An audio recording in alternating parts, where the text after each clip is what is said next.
لعلكم تفلحون وجاهدوا في الله حق جهاده واجتباكم صدق الله العظيم وصدق رسوله النبي الامين المكين المدين المبين الكريم ونحن على ذلك من الشاهدين والشاكرين والحامدين والحمد لله رب العالمين. آئیے سب سے پہلے ہم آپ مل کر اس مختصر سے وقت میں اپنے آقا امام الانبیاء کے بارگاہ میں درود سلام کی عالمی دعوت کریں اللہم صلی اللہ سیدنا شفیعنا حبیبنا مولانا محمد صلی اللہ علیہ وسلم علیہ رسول اللہ صلی اللہ علیہ وسلم. بڑا احسان ہم کے تیرا ذاتی باری ہے، بڑا احسان ہم کے تیرا ذاتی باری ہے، تیرے محبوب کے دامن سے جو نسبت ہماری ہے، تیرے محبوب کے دامن سے جو نسبت ہماری ہے. اور جنت میں جانے کا ارادہ ہو گردنامی کا، جنت میں جانے کا ارادہ ہو گردنامی کا، تو گلے میں ڈال پڑتا محمد کی غلامی کا، تو گلے میں ڈال پڑتا محمد کی غلامی کا. اور یہ پہلا فرض تھا جو نازل ہوا عرش اعظم سے، یہ پہلا فرض تھا جو نازل ہوا عرش اعظم سے. اسی کی ہوگی سب سے پہلی کوشش ابن آدم سے، اسی کی ہوگی سب سے پہلی کوشش ابن آدم سے. اور نور ایمان ہے نماز، دین کا زیور ہے نماز. نور ایمان ہے نماز، دین کا زیور ہے نماز. بندگی حق ہے نماز، عشق پیغمبر ہے نماز. دین کا زیور ہے نماز، عشق پیغمبر ہے نماز. میرے عزیزو،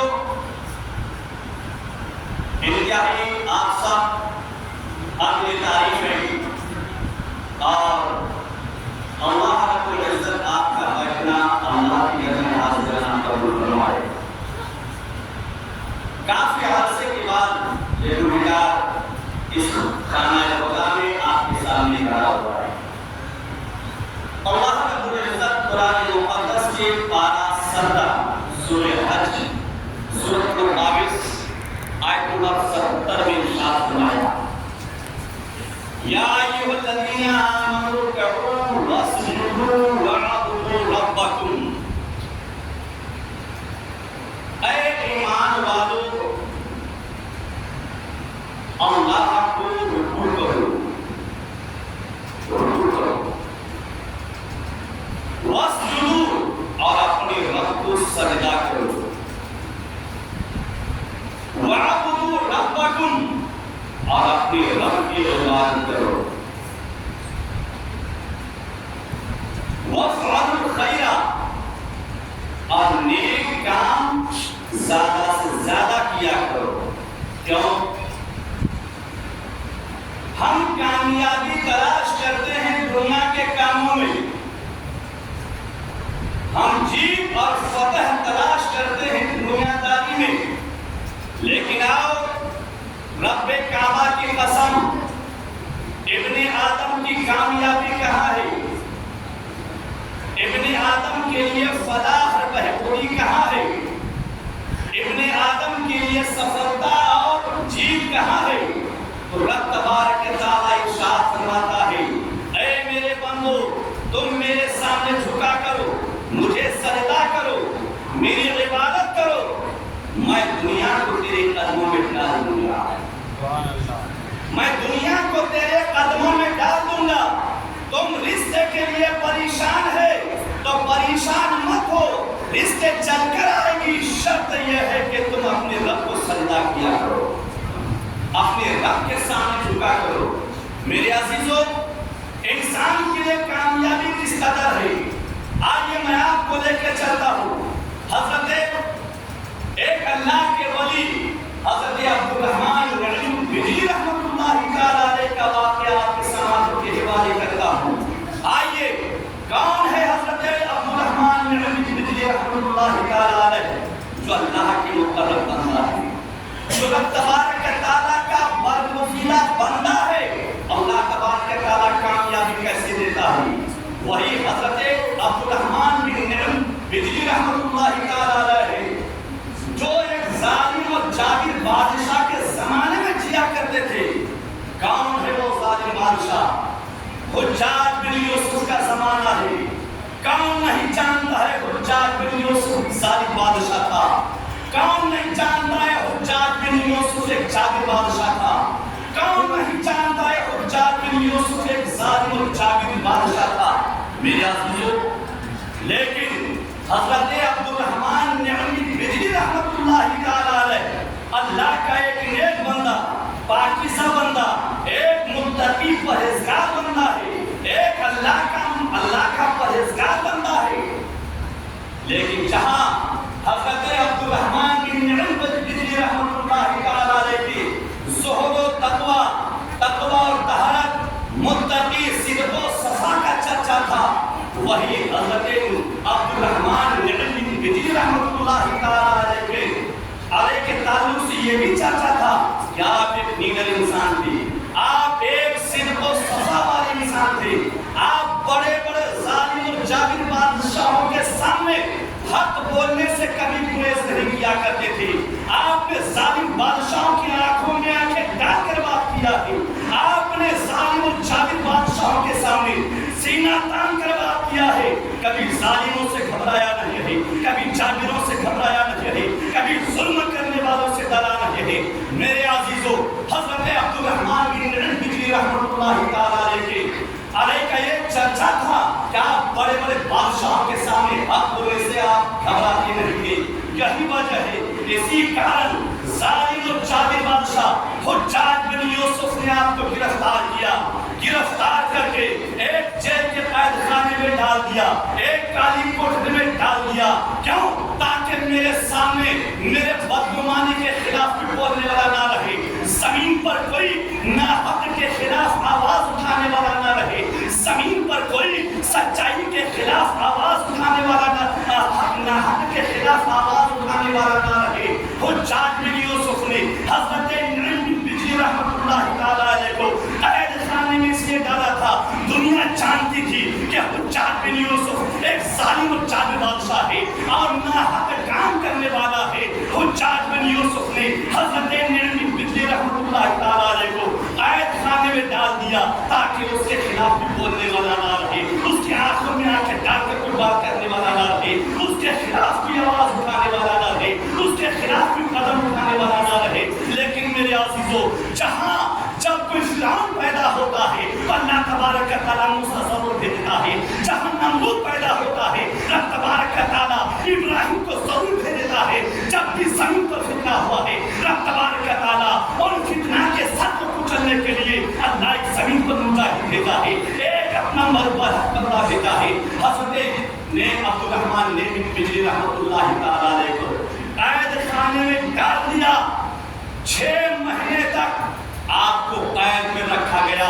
میرے عزیزو سنو، حق کے خلاف حق کا ہمیشہ طرفداری کرو اور ناحق کا سر کچلتے رہو، ظالم کی آنکھوں میں آنکھیں ڈال کر بات کرنے کی جگر پیدا کرو، یہی تمہارے لیے کامیابی ہے، یہی تمہاری قدم چومے گی، یہی تمہاری کامیابی قدم چومے گی۔ آؤ، جب حضرت عبدالرحمن نعمی بجلی رحمۃ اللہ تعالیٰ علیہ کو قید خانے میں ڈالا گیا، 6 مہینے تک قید خانے میں رکھا۔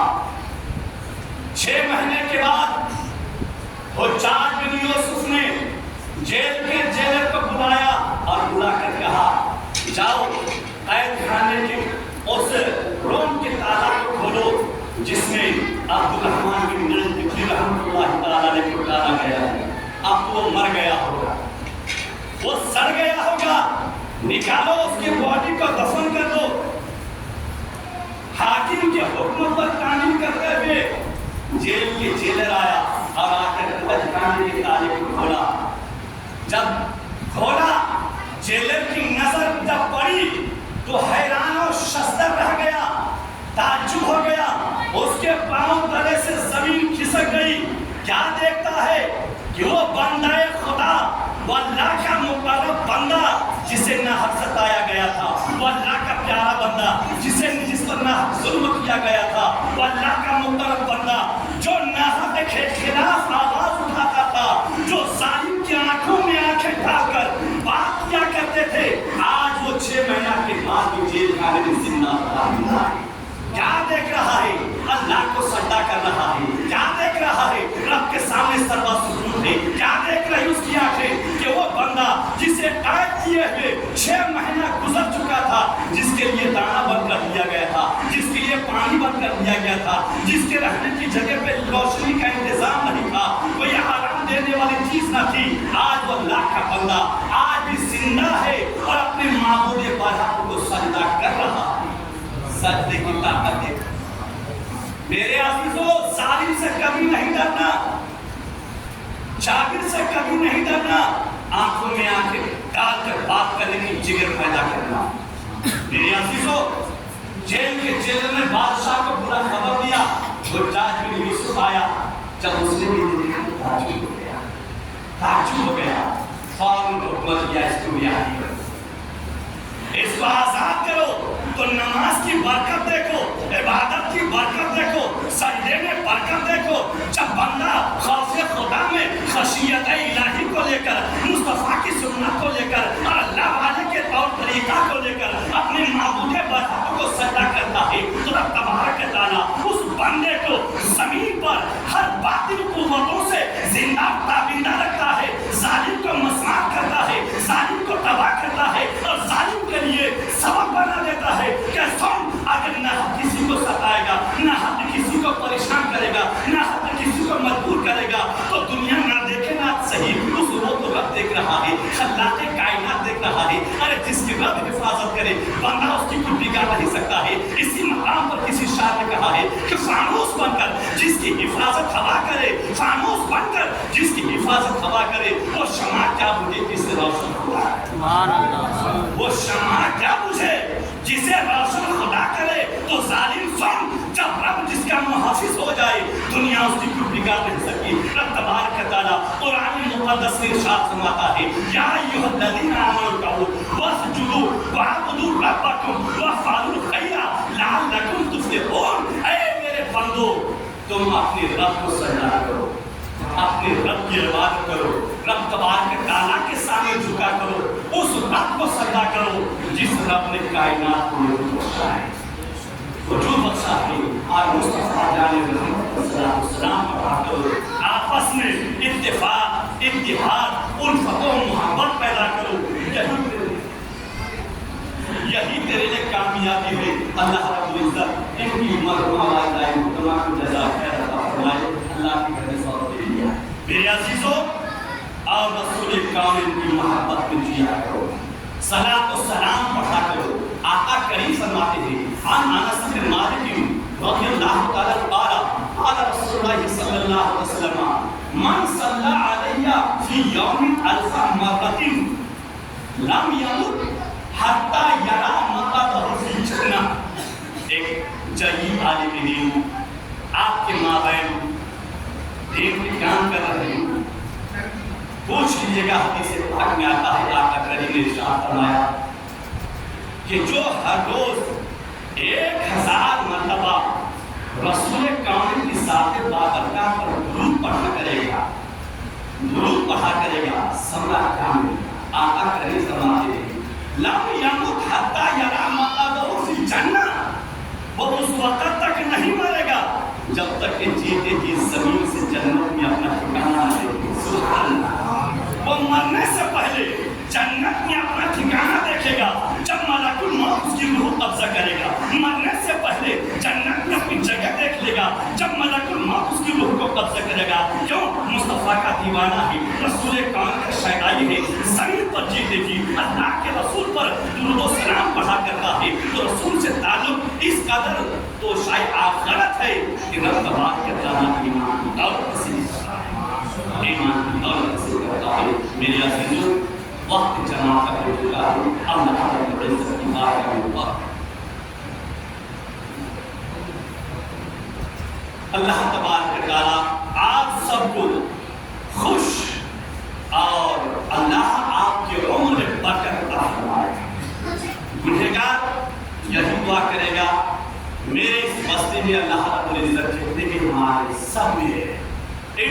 کے مابین اللہ الفت و محبت پیدا فرمائے، سب کو اللہ تبارک و تعالیٰ رزق کی فراوانی عطا فرمائے، اور آپ کی اس چھوٹی سی گاؤں میں ایک جنگی عالم دین کا کام کر رہے ہیں، اسلام کا کام کر رہے ہیں، آپ سب خوش نصیب ہیں، اور ایک متقی پرہیزگار عالم دین کی چہرے کی زیارت کرنے کے لیے عبادت ہے، آپ خوش نصیب ہیں کہ ایسے عالم دین آپ کو ملا، آپ ان کی زیر سائے دین کے کام کریں، ان کے کام کو کام میں ملا کر اللہ کے گھر رسول اللہ کا گھر ہے، اس کو آگے بڑھائیں اور زمین پر امن و امان قائم کریں۔ بالخصوص زنا، بلاکاری اور گناہوں سے دور رہیں۔ جس گاؤں میں زنا عام ہو جائے گا اللہ تبارک و تعالیٰ احنا سے فرماتا ہے۔ زنا اس قدر گھنونی اور مہلک بیماری ہے کہ اس سے گاؤں تباہ ہو جاتا ہے۔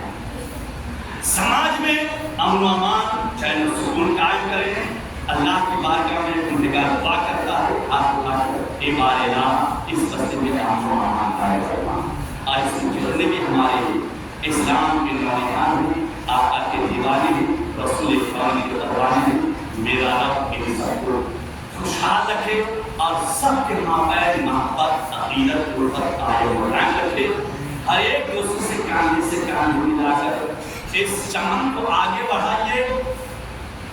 میرے مرحوم دادا عالی جناب عزت مآب صوفی خادم علی رحمۃ اللہ تعالیٰ علیہ نے جو اس چمن کو قائم کیا ہے، ان کی اس قائم کردہ چمن کو آگے بڑھائیے، اللہ اس کی برکت سے اس گاؤں میں خوشحال ہے۔ وآخر دعوانا الحمدللہ۔